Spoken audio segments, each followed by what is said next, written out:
Welcome to Live Into It, where transformation begins from the inside out. I'm Deborah Crawford, intuitive reader, energy healer, and quantum coach, and I help you release what no longer serves, reconnect with your soul, and realign with the future you're here to embody. This podcast is your sacred space to reflect, feel, heal, and step into the version of yourself who already has the life, love, and peace you've been seeking. You're not broken, you're becoming, and this is the cocoon. Hey guys, welcome to my podcast today, episode 16 on the wound of not being chosen. If you don't know me, my name's Deborah. I'm a transformational healer and intuitive coach. And today I want to talk about not being chosen, the wound of not being chosen. I've done a few videos on my YouTube channel about this, and I've talked mostly about how that wound affects relationships and the way you view and perceive relationships and how you interact. But I also want to talk about how this plays out in other areas of your life. And I can also share some of my experiences of the thought and the feeling of the wound, that thought and feeling that you're not chosen. And it's it gets embedded in your nervous system. Um, if you've had this wound from childhood or even adulthood, whenever it's happened to you, where what has happened is you've had an experience or a series of experiences where you made up your mind that you were not good enough, you weren't worthy, you weren't lovable, and you weren't chosen. So I also was thinking today when I went to the beach and I was contemplating what I was going to talk about with this podcast and the content. And I was thinking of Joe Dispenza on the meditation activation that he has called Breaking the Habit of Being Yourself.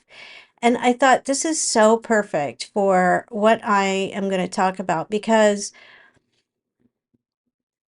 the only way out from the suffering of any kind of thought and feeling that turns into a big emotion and you are suffering is really to break the habit of being yourself.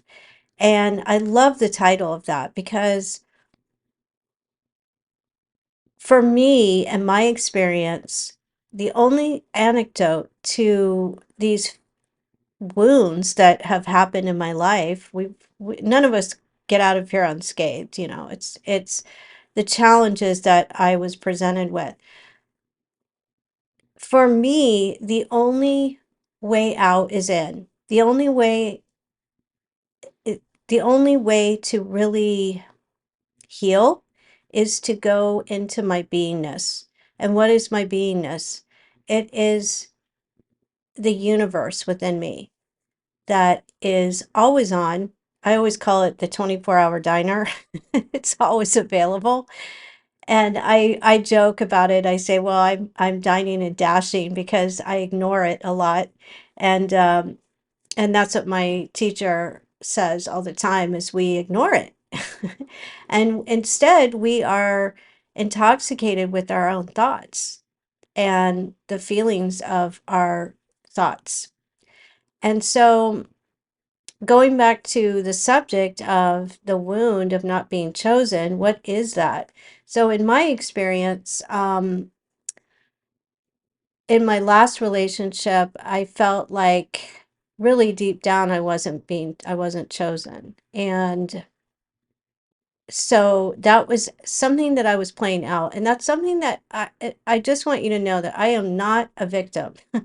And the reason why I'm saying this is because in the work that I do with my clients and the groups is that I teach people to see the projections, see the thoughts that they are putting out, the projections of how they feel about themselves, about others, about the world, everything, and to see that we are creating everything at every moment with those thoughts. And so when we can take a step back from our mind and be in the beingness and start to observe those thoughts and start to challenge those thoughts instead of being married to them and just being in them all the time and not realizing that you are completely identified with every thought and feeling, that because it's all about the I that you think you are, the ego. And so it makes sense with Joe Dispenza, breaking the habit of being yourself, that breaking the habit of being the ego. And it feels like terrible at first, but it's actually freedom, because when you are carrying around these thoughts and feelings that you're projecting into the field, that's what you're experiencing. So if you're feeling like, oh, I'm not chosen, I'm not worthy, I'm not good enough, I'm not lovable, you're going to attract and choose people who are reflecting that back to you in every way. It could be at work, it could be in a relationship or lack of a relationship, it could be so many different ways. And so I know that I have worked for quite a while on doing my own release work and releasing those subconscious beliefs, because they're limiting beliefs, subconscious beliefs that some of them are very sneaky, they're very hidden, and you don't know that they're running the show. And so the best way to find out is when you are in a relationship that is reflecting back to you how you feel about yourself. It's like, woo-hoo, um, that can wake you up real fast. So, uh, so it's really fascinating to be on this journey and to release these tendencies, because tendencies have thousands and thousands and thousands of thoughts behind them. And so for me, when I release a tendency, it's like I released one recently. I became so aware of it, painfully aware of it, but the relief was huge and I felt so much lighter, and I laughed for a while because I could see all these thoughts that were being released of things that I thought I was going to do or wanted to do from that tendency. And it was like, oh, yikes, it wasn't a very good tendency. So, and those tendencies sometimes are passed down from our ancestors. And so when we are releasing, we're helping ourselves, but we're helping them too. It's so incredible. It's so incredible. It's so powerful. So going back to the wound of not being chosen, um, I was feeling not chosen by men. That was a big mantra that I had going on. And of course, that would keep showing up. And so I finally was able to clearly see it. And the way people ask me, how do you release? How are you doing this? And so basically you become aware of the thought or the tendency, and then you see the thoughts, and and you go into the beingness and the stillness as much as you can, and you see those thoughts, and instead of paying attention to them and absorbing or merging with them, you let them pass by like vapor, like a cloud. And it takes practice, because sometimes they have a really tight grip on you, and so they'll try to keep up again, they'll come up again and again. And the more that you become aware of those thoughts, the more you are going back into your beingness, and you're not engaging in that. And you're going back to your true nature and your true power, and so you don't engage, and then eventually they just collapse. They don't have any power. And I'm not completely free. I'm a work in progress, but I really am fascinated by how all of us on this planet pretty much are coming from a sense of lack. And if you because we're always wanting, we want more, we don't have enough, we don't have enough love, we don't have enough wealth, we don't know, our health isn't good, all this stuff.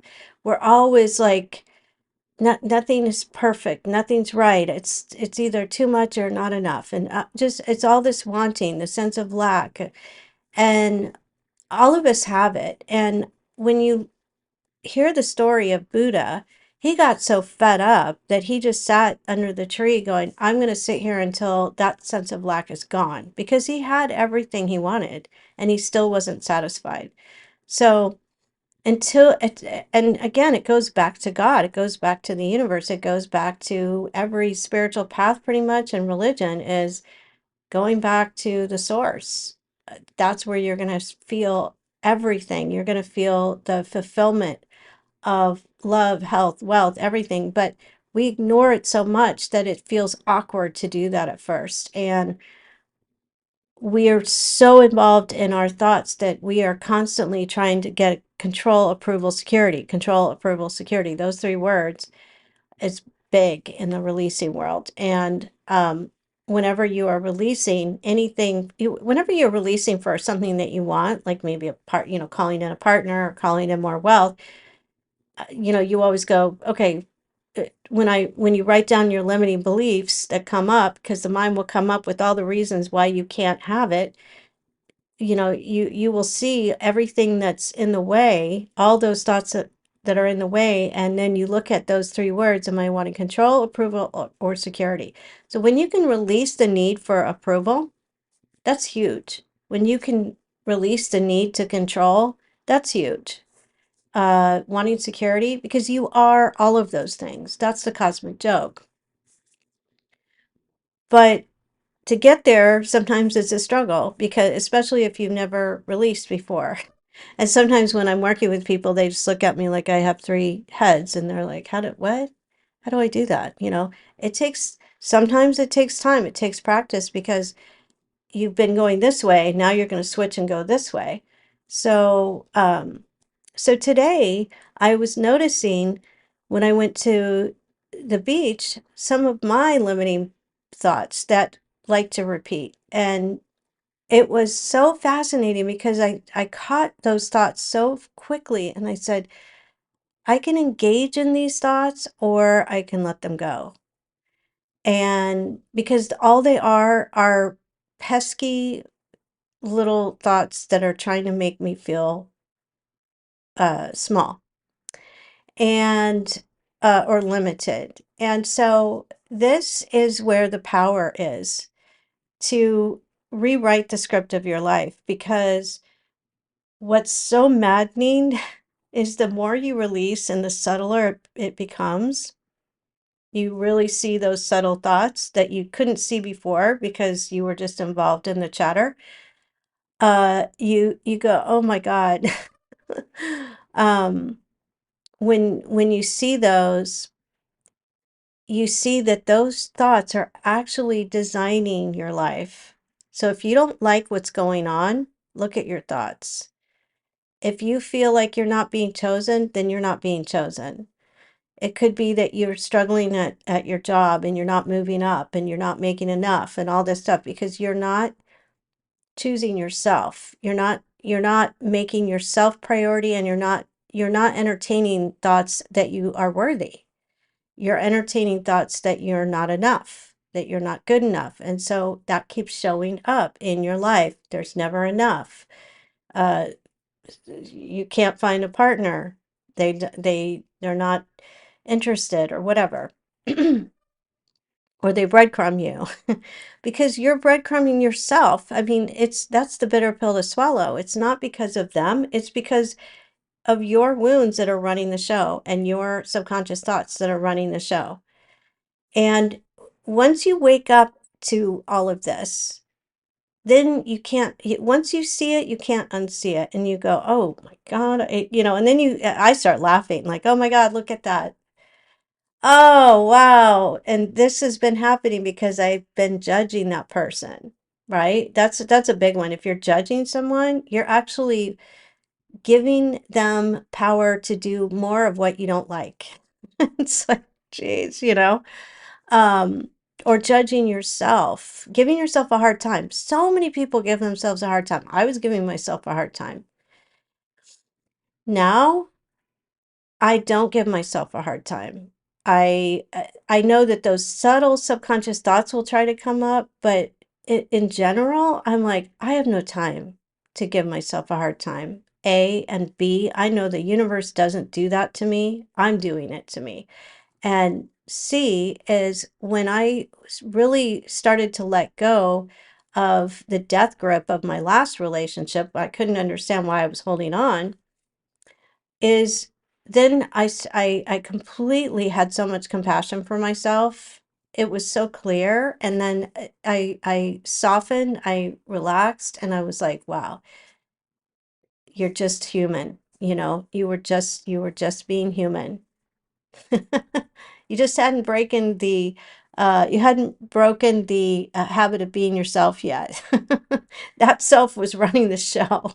So it was it's not easy to do, but once you really let yourself off the hook, and you're still very accountable, you take responsibility, but you just don't give yourself a hard time because it's a waste of time, and it just makes you feel bad, and it just brings more of what you don't want, because the universe responds to feeling.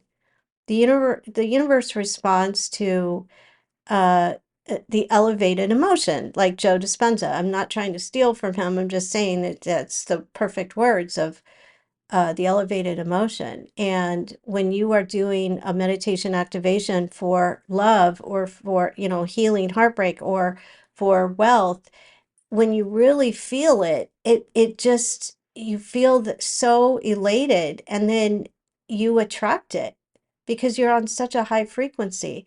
But when you're in a lower frequency of beating yourself up and feeling terrible and feeling not chosen and feeling not worthy and all that stuff, it's just going to compound and keep happening more and more.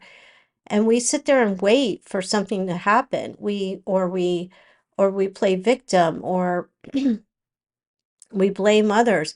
Even that happens subconsciously. I caught one of my thoughts that was blaming. It was very subtle, and I went, "Oop, oh."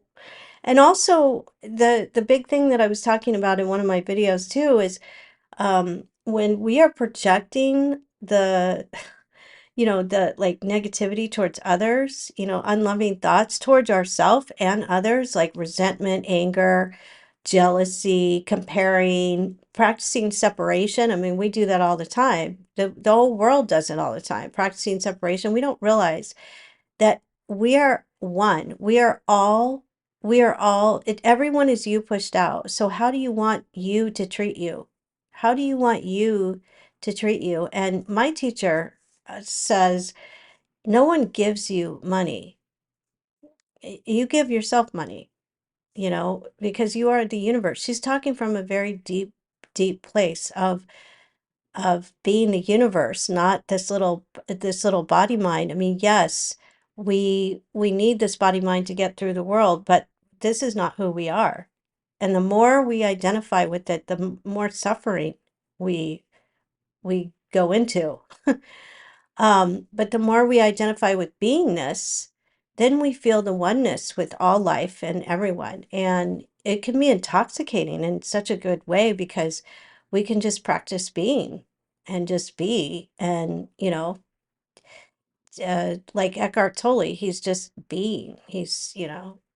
Would sit on a park bench for days, I think. I don't know how long he did. I read his book, but I mean, just being, he was intoxicated with the trees. I mean, that's how cool life can be when you start to be in the beingness. And then you don't feel the separation anymore. You don't feel it. You just feel completely one with everyone. And when you see couples, like let's say you're single and you see couples that are loving, you're like, wow, that's so amazing. You feel, you bask in that joy because that's you in them. And then you're not like, oh, I wish that was me. Oh, why don't I have it? Oh, there's something wrong with me. Maybe I'm not worthy. Oh, I'm not chosen. And then it compounds again, and then those repetitive thoughts keep going. So that's how you get out of it, guys. You go back into beingness. Be. And if you can't be, try it for 5 minutes. Practice for 5 minutes just to stop and just be. I'm guilty of it because I get involved in my work and I get busy and I'm like, oh, I got to do this and this because I love what I do. I love what I do. I'm inspired every day. But sometimes I have to stop and I have to go to the beach. I've got to go take a walk. I've got to do something to be in the beingness because and also I want to leave you with this is when you're in that beingness, it's not boring. The mind thinks it's going to be boring, but what's so cool is that you develop this relationship with being, with your God self, and that's how you get out of the suffering, and that's how you release. And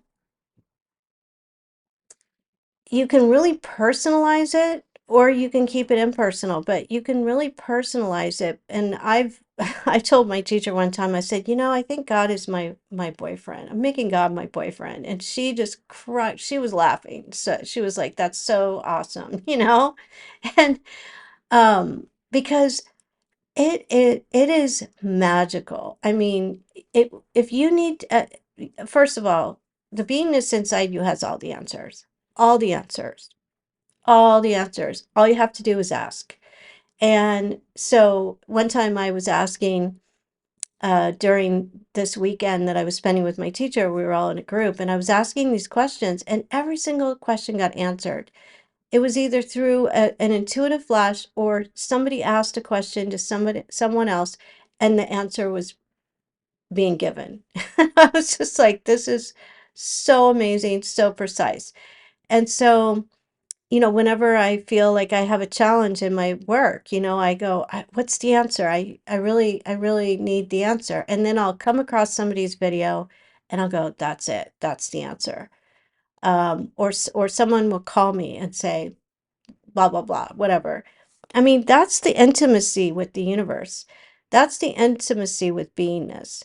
And once you have that relationship, there's no way that you can go back to making yourself small, feeling unworthy, feeling not chosen, feeling unlovable, because you are chosen, you are love, you are abundance, you are the wealth that you seek, you are the health. I mean, if you tune into beingness, you can absolutely, like Joe Dispenza in a 7-day retreat, can absolutely change your whole frequency and completely eradicate disease. I believe it 100%. I do energy work. I know for myself when I'm doing an energy clearing in a group or in individually, I'm a channel too. I'm tuning into the beingness that's the healing energy, that's the perfection. And it heals me too. And so some people always say, "Are you exhausted after working with people?" I'm like, "No, I'm not. I do have to disconnect sometimes because of the emotional connection, but I don't feel exhausted because I am just a channel of the divine with, the people I work with. So I don't need to shake anything off like that. I mean, I do have to disconnect from them, but but the to end this podcast, I just want to say that the relationship with the divine, when you really get anchored in that, then there's no way you can hold on to those limiting beliefs about your little self because your little self doesn't really exist. We think it does, but it does and it doesn't. It's not your true self, meaning it's there, but it's not your true self. And when you know who you really are, which is self-realization, then it's impossible for those thoughts to stay in your consciousness and stay in your nervous system, to stay in, and to do anything to have to try to get rid of them, because they will automatically be gone. So releasing is the most natural thing you can do. And my teacher says that to all of us in the group, and we're like, yeah, okay. But as I'm speaking this, it's so true because it's it's it's our true self that we're just tuning into the true self and we're letting go of the imaginary self that is the ego and all these imaginary limiting beliefs.